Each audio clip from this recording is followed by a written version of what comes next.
یہ ہر وقت یہ تبدیلی ہوتی رہتی ہے.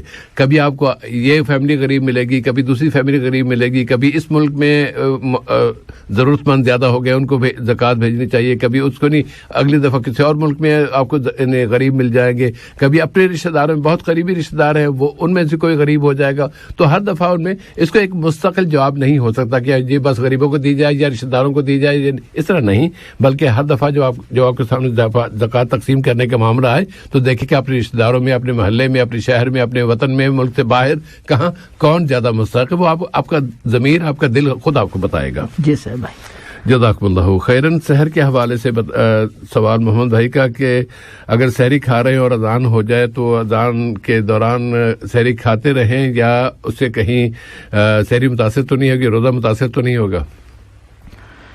جس سے بھائی یہاں پر بات یہ ہے کہ روزے کا آغاز جو ہوتا ہے طلوع فجر سے لے کر وَكُلُوا وَاشْرَبُوا حَتَّى يَتَبَيَّنَ لَكُمُ الْخَيْطُ الْأَبْيَضُ مِنَ الْخَيْطِ الْأَسْوَدِ مِنَ الْفَجْرِ ثُمَّ أَتِمُّوا الصِّيَامَ إِلَى اللَّيْلِ. تو طلوع فجر کے لیے جو ہے ماشاءاللہ پرانے دور میں لوگ آسمان کو دیکھتے تھے, ستاروں کو دیکھتے, چاند کو دیکھتے, اور جو روشنی آتی آسمان کے اطراف اسے دیکھتے تو اندازہ لگا لیتے. لیکن آج کے دور میں وہ طریقہ نہیں رہا, اور آج کے دور میں ماشاءاللہ جو گھڑیاں سب کے پاس ہیں, موبائل فون ہے, اور پھر اذان ہو جاتی ہے.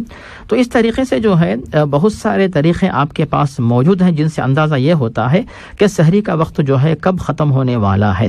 اسی لیے ایسا نہیں کہ چونکہ آخری وقت سحری کرنا یہ افضل ہے اسی لیے ہم وقت ختم ہونے کے بعد بھی سحری کرتے رہیں گے, اس طرح نہ کریں, کیونکہ جیسے ہی روزے کا وقت داخل ہو جاتا ہے, یعنی اذان ہو گئی, طلوع فجر کا وقت داخل ہو چکا, اس کے بعد جو ہے کھانا پینا اور جو روزہ توڑنے والے اسباب ان کو اپنانا یہ حرام ہو جاتا ہے, یعنی اس کی وجہ سے روزہ ٹوٹ جاتا ہے. اسی لیے آپ سحری آخری وقت کریں, لیکن آپ اتنا وقت دیں کہ سحری یعنی اذان ہونے سے پہلے آپ کھانے سے فارغ ہو جائیں اور پانی پینے کا وقت آپ کو مل جائے, دانتوں میں کوئی چیز پھنسی ہو وہ چیز آپ نکال لیں. اس طرح جو ہے آپ کو وقت مل جائے. تو آخری وقت کا مطلب وہ ہوتا ہے نہ کہ اذان کے بعد بھی جاری رکھیں. لیکن ایک روایت ابو داؤد کے اندر ملتی ہے کہ جب تم میں سے کوئی شخص جو ہے کھا رہا ہو اور اذان سن لے, اس کے ہاتھ میں کھانے کا برتن ہو یا پینے کا برتن ہو, اپنی ضرورت اس میں سے مکمل کر لے. تو ایک روایت یہاں پہ ملتی ہے.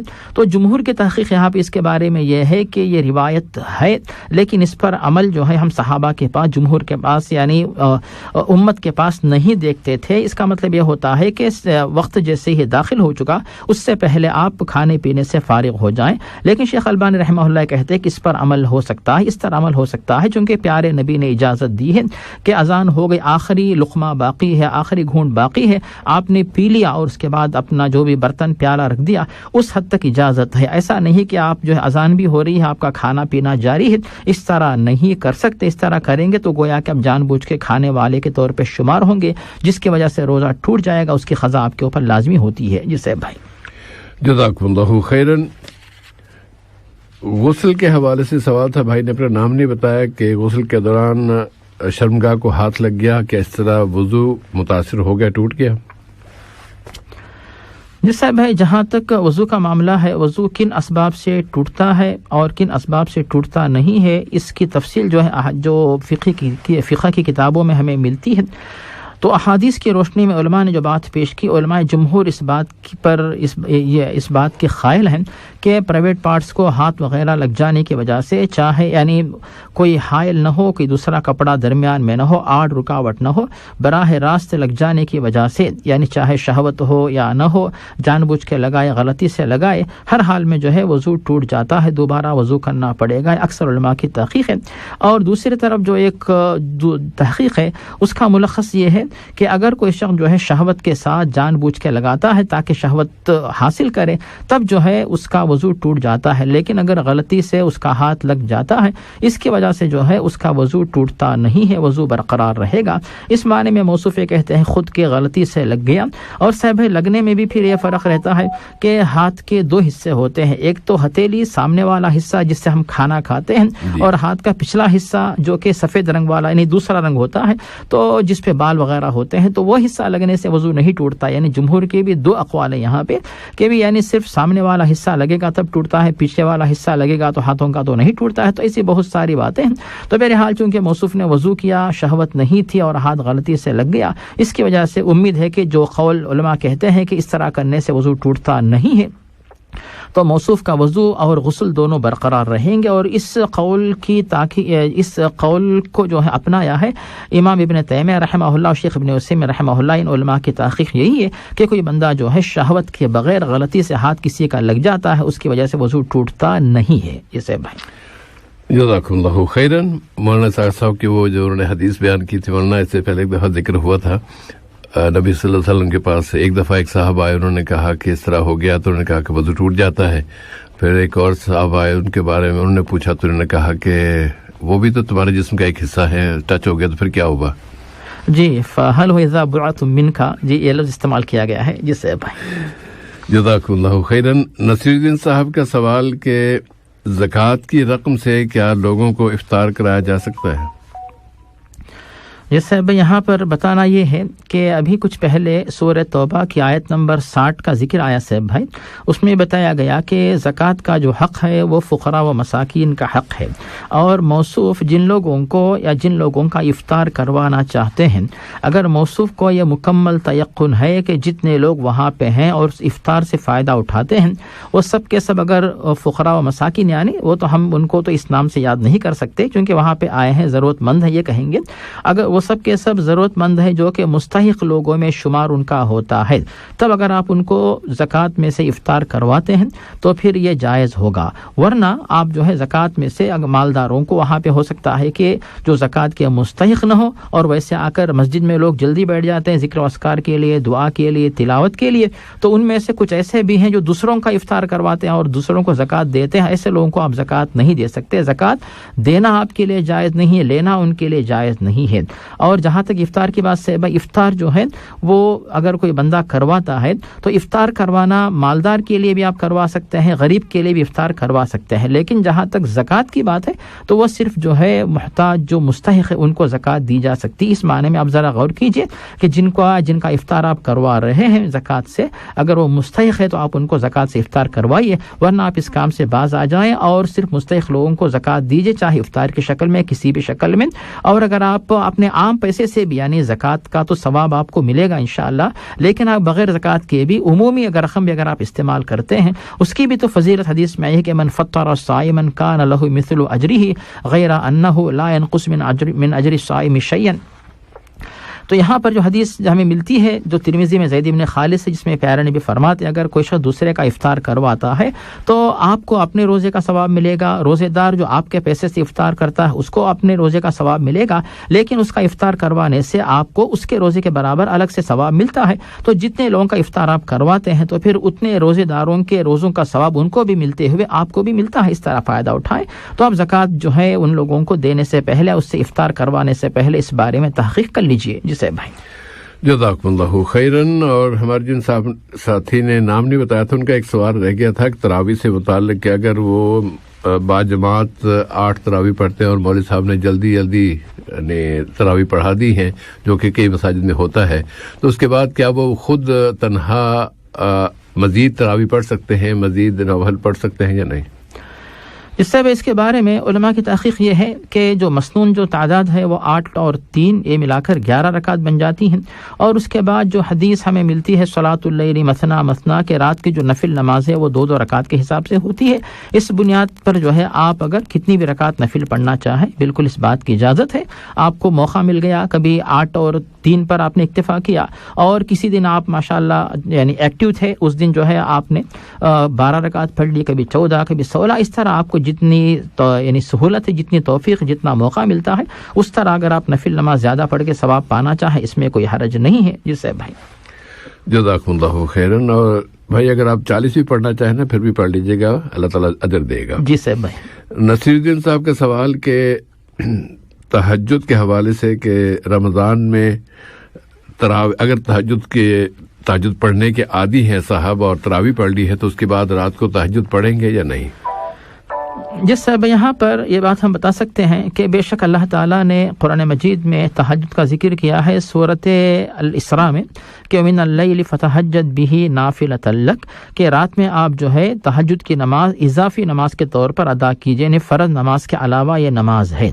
یہ تو ہو گئی پہلی بات۔ اور دوسری بات جو ہمیں ملتی ہے جو تراویح کے سلسلے میں، اس کی یہ تراویح کا نام احادیث میں تو نہیں آیا ہے، لیکن اس کی کیفیت اور اس کی فضیلت اور اس پر ہمت افزائی احادیث میں ملتی ہے، وہ ہے بخاری اور مسلم میں حضرت ابو ہریرہ سے پیارے نبی واضح فرماتے ہیں کہ من قام رمضان ایمانا واحتسابا غفر له ما تقدم من ذنبه، اگر کوئی شخص ماہ رمضان میں قیام کرتا ہے، یعنی راتوں میں قیام کی نماز پڑھتا ہے، تو اس کے ایمان اور اخلاص کے ساتھ تو اس کے گزشتہ گناہ معاف ہو جاتے ہیں۔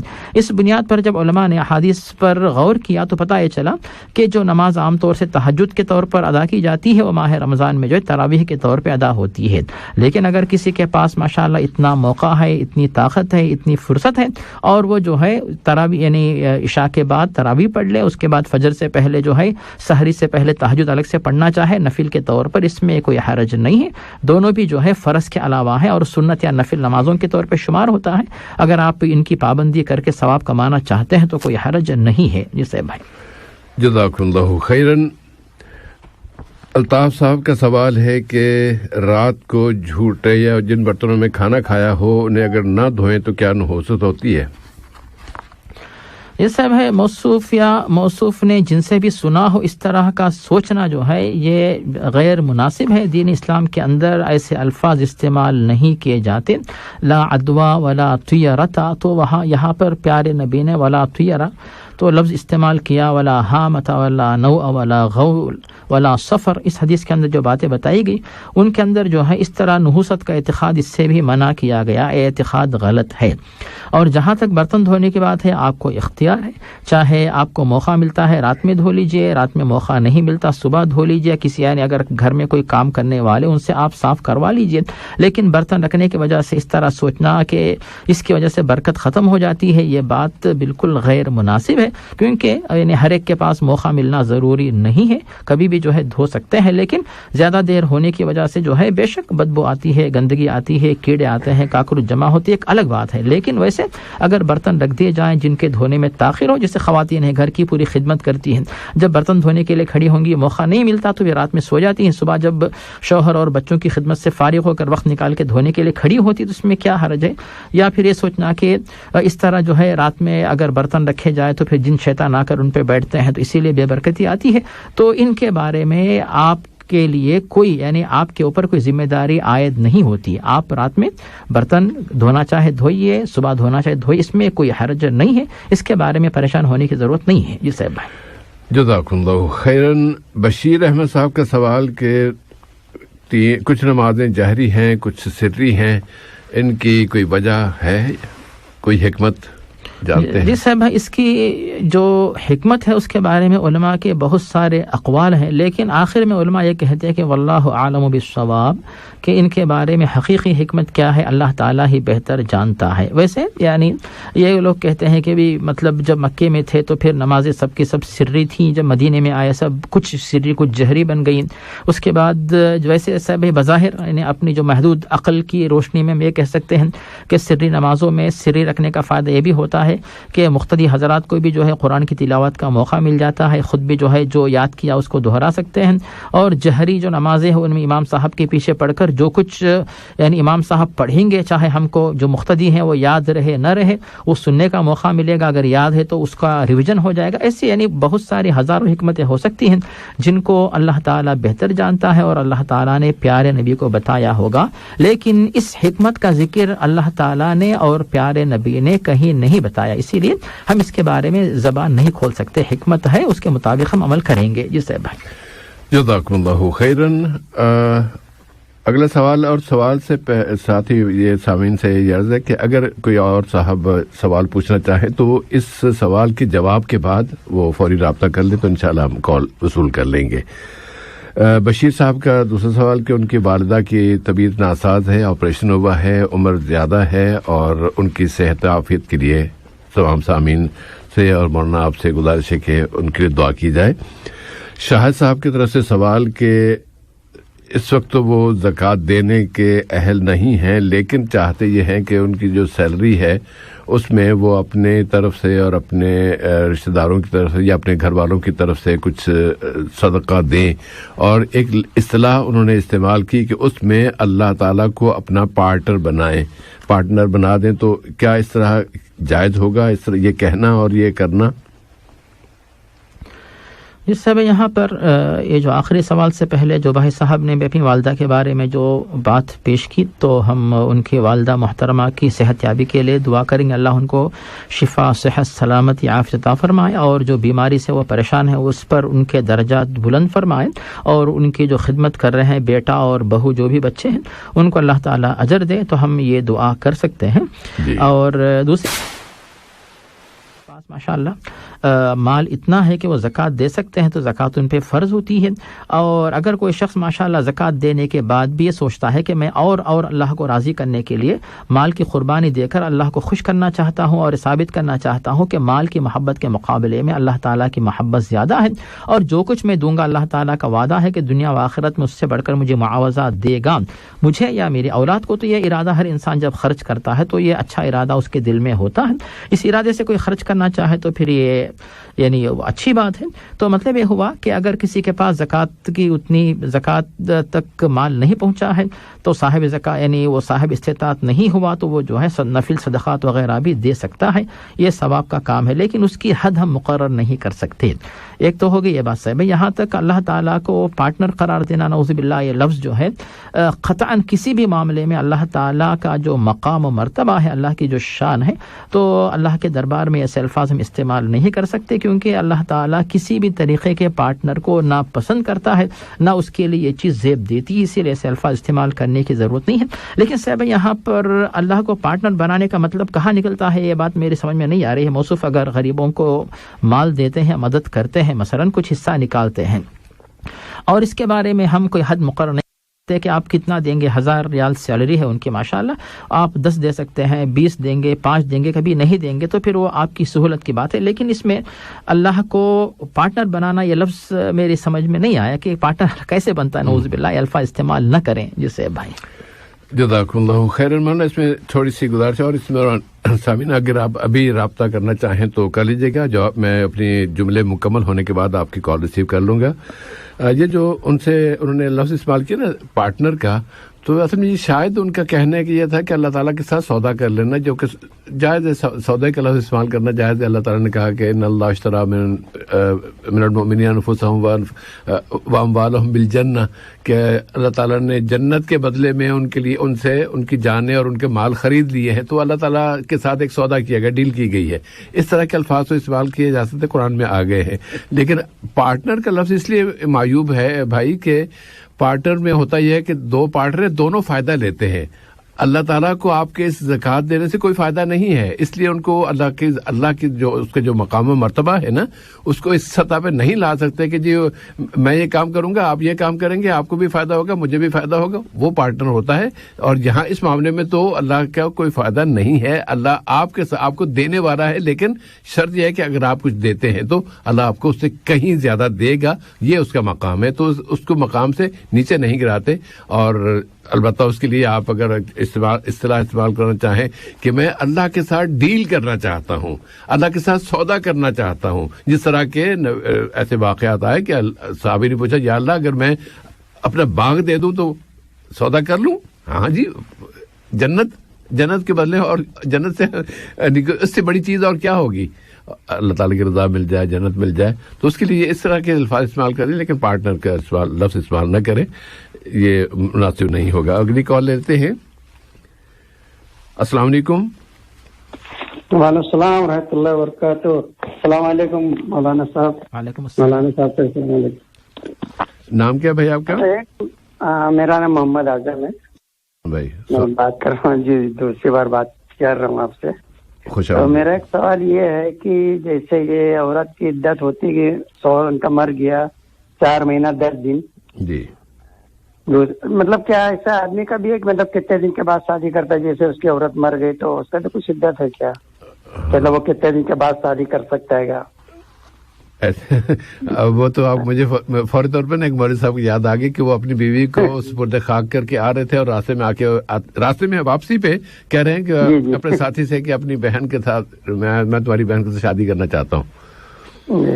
ٹھیک ہے جی جی وہی مطلب ہم نے کہا تھوڑے معلومات نہیں ضرور مولانا اس کو جواب دیں گے. مجھے تو ایک بات یاد آئی وہ میں نے آپ کو بتا دی. اور کوئی سوال ہے بھائی؟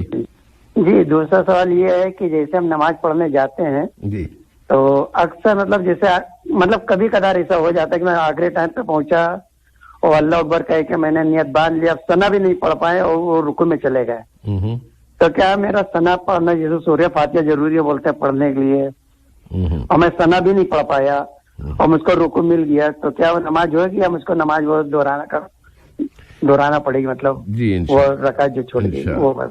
انشاءاللہ تعالی جواب آئے گا بھائی. جی جی اوکے شکریہ جزاک اللہ خیر. بارک اللہ فیکم. جی اگلی کال لیتے ہیں.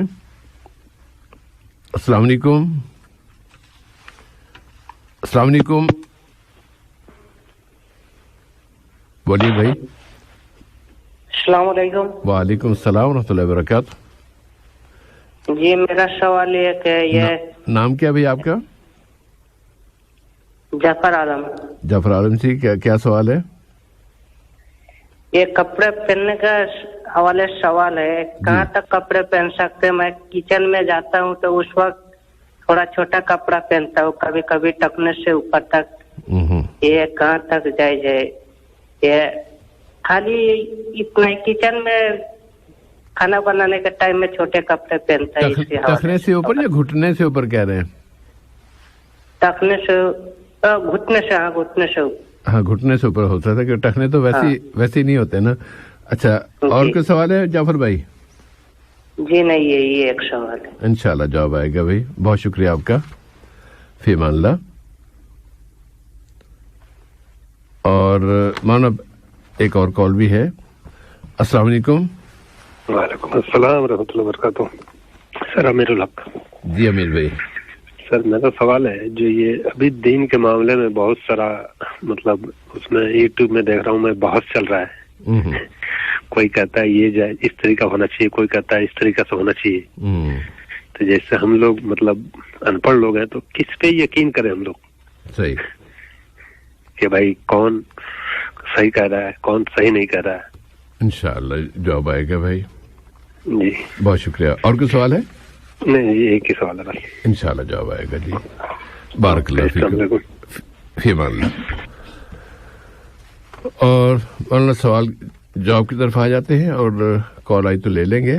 محمد اعظم صاحب کا سوال کہ اگر عورت کا شوہر فوت ہو جائے تو اس کے لیے تو عدت ہے 4 ماہ 10 دن, کیا اس طرح کی کوئی مدت مرد کے لیے بھی ہے؟ جس ہے بھائی بے شک آپ نے جیسے ہی موصوف کا سوال آیا تو پھر ایک لطیفے کی شکل میں ان کو جواب دے دیا. ویسے تفصیلی جواب اختصار کے ساتھ اگر دینا چاہیں تو وہ یہ ہے جیسے قرآن مجید سورۃ البقرہ میں اللہ تعالیٰ نے واضح فرمایا کہ والذین یتوفون منکم یذرون ازواجا یتربصن بانفسہن 4 اشہر و10. یہ ان خواتین کے لیے ہے کہ اگر کسی خاتون کا شوہر فوت ہو جاتا ہے تو اس کی عدت جو ہے 4 ماہ 10 دن کی ہوتی ہے. ان دنوں میں زینت نہ کرے, دوسرا نکاح نہ کرے, تو یہ عدت کی تفصیل ہوتی ہے.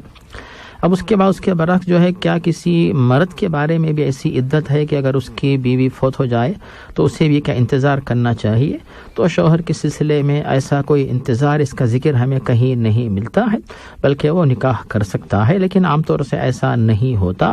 اس لیے کہ کسی کے گھر میں وفات وغیرہ ہو مثلا تو کم از کم 3 دن تک تو جو ہے لوگ تعزیت کے لیے آتے جاتے رہتے ہیں. تو پھر تعزیت کے گھر میں جو ہے جو شوہر ہے وہ ایک طرف تعزیت قبول کرے, دوسری طرف شادی مبارک کا لفظ بھی قبول کرے, تو یہ مناسب نہیں لگتا. اس اعتبار سے جو ہے عام طور سے یعنی جو اس طرح تعزیت کے ایام ان میں پرہیز کیا جاتا ہے, ورنہ شریعت کی طرف سے کوئی پابندی نہیں ہے. جسے بھائی جزاکم اللہ خیرن. اعظم بھائی کا دوسرا سوال کہ نماز پڑھنے کے لیے مسجد گئے اور جماعت میں شامل ہوئی, جماعت تو ابھی انہوں نے کہتے ہیں کہ ثنا بھی نہیں پڑی تھی کہ امام صاحب رکوع میں چلے گئے, وہ رکعت انہیں ملی یا نہیں؟ اس سے بھائی اس کے بارے میں جو علماء نے تحقیقات پیش کی ہیں ان میں 2 قول جو ہے وہ پائے جاتے ہیں. ایک قول جو اکثر علماء اس کو مانتے ہیں وہ یہ ہے کہ اگر کوئی شخص مقتدی جو نماز کے لیے تاخیر سے آتا ہے مسجد میں نماز با جماعت کے لیے اور امام صاحب کو جو ہے بالکل قیام کے آخر میں پاتا ہے کہ کچھ قیام مل گیا یا پھر رکوع بھی مکمل مل گیا، یعنی اس طرح ملا کہ رکوع میں جو ہے مقتدی کم از کم 1 دفعہ سبحان ربی العظیم اگر کہہ دے، اس کی وجہ سے جو ہے وہ رکعت مکمل رکعت کے طور پر شمار ہوتی ہے، اس کو دہرانے کی ضرورت نہیں ہے. تو ایک قول جو ہے اکثر علماء کی تحقیق ہے.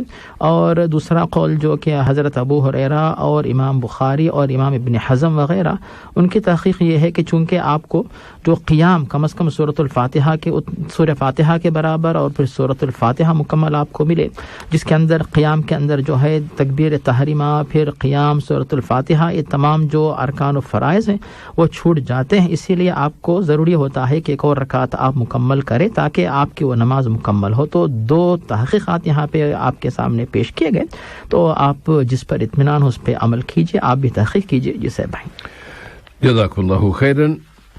جعفر یا ظفر عالم صاحب کا سوال کہ کچن میں کام کرتے ہوئے وہ کبھی کبھی ایک کال ہے لے لیتے ہیں، اس کے بعد پھر جواب کی طرف آتے ہیں. السلام علیکم. وعلیکم السلام. السلام علیکم. یہ کیا 107 ہے اردو سے نا؟ جی بھائی 107 ہے، پروگرام نور اسلام ہے. آپ کو سوال پوچھنا چاہیں تو بتا دیجیے یہ ہے بھائی. یہ قبل الجمعہ 4 رکعت بعد، چونکہ آپ کی کال میں میوزک آ رہی ہے، کیوں آ رہی ہے کہاں سے آ رہی ہے یہ تو ہمیں پتہ نہیں ہے، لیکن اس لیے ہم نے اسے 2-3 دہانے کے بعد پھر اسے کاٹ دیا، ہم نے خود کاٹی ہے. اگر آپ دوبارہ صاف اس میں بات کرنا چاہیں تو ہم اسے ریسیو کر لیں گے انشاءاللہ تعالی.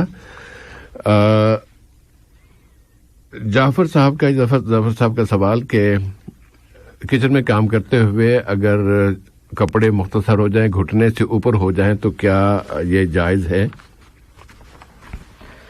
یہ سب ہے. جہاں تک مردوں کی ستر پوشی کا جو معاملہ ہے اس کے بارے میں پیارے نبی نے منع کیا کہ کوئی بھی شخص دوسرے شخص کا جو ستر کا جو مقام ہے اس کو نہ دیکھے.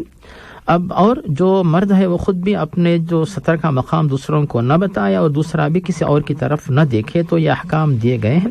اس طرح کرنا گناہ ہے اور دیکھنا بھی گناہ اور دوسروں کو اپنا جسم بتلانا دونوں گناہ کے کام کے طور پر شمار ہوتے ہیں. اب صاحب جہاں تک جو ستر کا معاملہ اگر موصوف اکیلے رہتے ہیں، مثال کے طور پر گھر پہ کوئی نہیں رہتے، اس وقت اگر یہ اس طرح کام کرتے ہوں تو پھر یعنی گھٹنے سے اوپر کپڑا آ جاتا ہے تو اس میں کوئی حرج نہیں، کیونکہ موصوف کے سوا کوئی بھی وہاں پہ نہیں.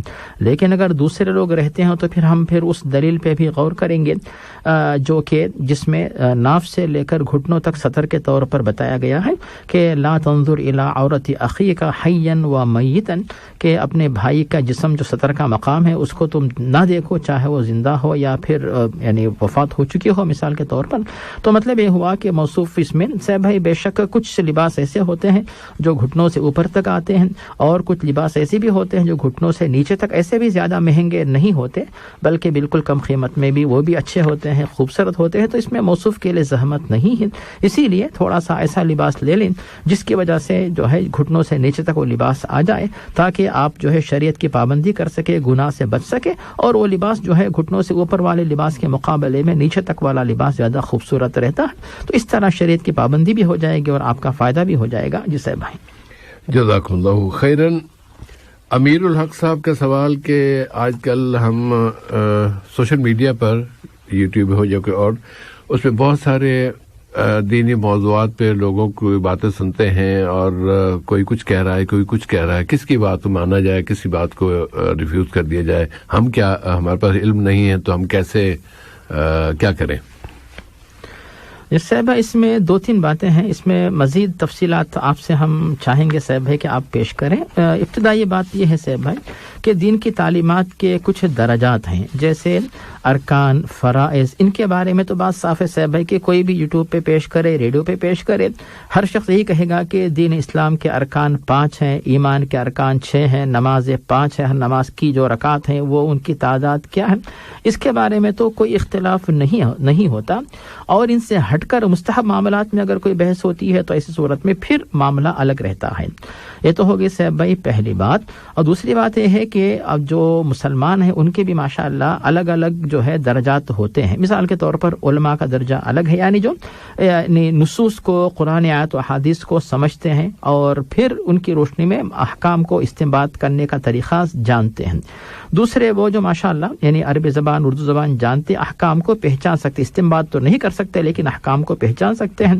تیسرے وہ جو عوام ہیں جو صرف یعنی کسی سے سن کر اسی حد تک جو ہے علم رکھ سکتے ہیں. تو اس میں جن کے پاس جتنی حیثیت ہو اس حیثیت کے مطابق جو ہے جب آپ کو یہ بات سنتے ہیں تو جو کھلے جو ارکان اور جو کھلے جو فرائض ہیں ان کے خلاف اگر بات آتی ہے تو خود بخود آپ سمجھ سکتے ہیں کہ تو غلط بات ہے. مستحب بات کی بات آتی ہے اس کے معاملے میں آپ خود جو ہے کتابیں کھول کر خود آپ انٹرنیٹ پہ جا کر تحقیق کریں کہ جو بات موصوف بتا رہے ہیں تو وہ کس حد تک جو ہے مستند ہے. جو بات مستند ہے اس کو لے لیجئے، جو کمزور جو موقف ہے تو اس کا آپ چھوڑ دیجئے. تو اس میں زیادہ پریشان ہونے کی ضرورت نہیں ہے. تو صاحب مزید کچھ تحقیقی بات آپ پیش کریں اس میں. جزاک اللہ خیر. مولانا میں ایک کال آ رہی ہے، اسے سن لیتے ہیں، اس کے بعد پھر جواب کی طرف آ جاتے ہیں. الو السلام علیکم. وعلیکم السلام ورحمۃ اللہ وبرکاتہ. میں نصیر بول رہا ہوں. جی نصیر بھائی. یہ حضرت علی کرم اللہ وجہہ علیہ السلام، اس کا مشرک کشا ماننا یا علی مدد کہنا، کیا یہ جائز ہے؟ میں ایک مولانا کا سنا، وہ بولتا ہے اللہ تعالیٰ نے اس کا روح میں ایک ایسی تاثیر ہے کہ جو وہ مدد کر سکتا ہے. کیا یہ بات صحیح ہے؟ اچھی بات ہے. دوسرا جو حضرت عمر رضی اللہ تعالیٰ عنہ کے کچھ معجزات ہیں کہ وہ دریائے نیل بند ہو گیا، وہ پرچی وہ ڈالا وہ چلا گیا. دوسرا 3-4 ایسے ہیں. تو ایک مولانا بولا کہ یہ بالکل فیبریکیٹڈ ہے، اس کا کوئی حقیقت نہیں ہے. کیا اس میں بھی کچھ آپ مولانا صاحب وعدہ بھی کیا تھا پہلے، آپ نے وعدہ بھی کیا تھا کہ یہ حلقے میں لے کے آئے گا، اس لیے میں تھوڑا یاد دہانی بھی کرا دیا. جزاک اللہ. انشاءاللہ جواب آئے گا. جی بہت شکریہ آپ کا. جہاں تک بات ہے مولانا ہمارے محترم سامع کی، کیا ان کا نام تھا، امیر الحق صاحب کا، کہ سوشل میڈیا پر بہت سے علماء کو سنتے ہیں، سننے کا موقع اچھا سننا چاہیے، بلکہ سب کو سننا چاہیے.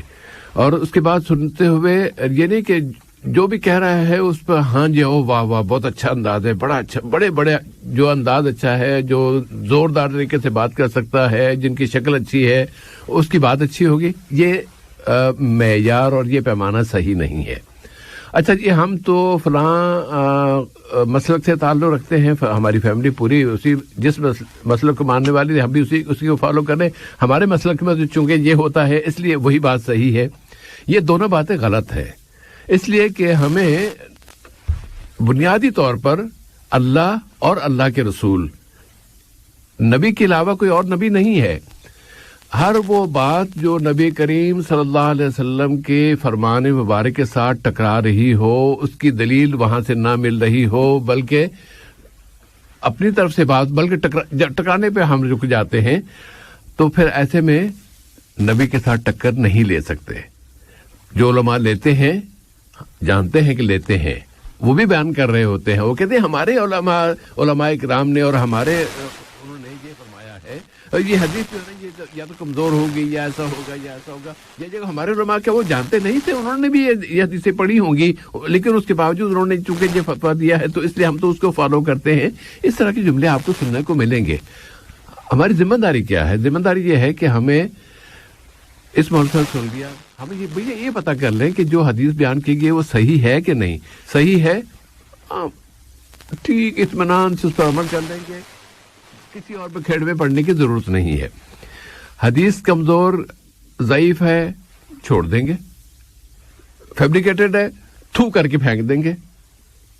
جو جھوٹی حدیث ہے فیبریکیٹڈ ہے، اس کے لیے ہمارا یہ انداز ہوگا کمزور ہے. جی ہم کمزور کو بنیاد اس کو دلیل نہیں بنائیں گے. یہ جو انداز ہے نا، آپ بس یہ کوشش کیجئے کہ جو مولوی صاحب کہہ رہے ہیں اگر وہ آپ کے ساتھ دلیل دے رہے ہیں تو حدیث سے دے رہے ہیں، قرآن پاک سے دے رہے ہیں، مان لیجئے، کیونکہ اس پر ہمارا ایمان ہے. کسی نبی پر، کسی ولی پر ہمارا ایمان نہیں ہے، کسی امام پر ہمارا ایمان نہیں ہے. ہمارا ایمان صرف اللہ اور اس کے رسول پر ہے. ہمیں جو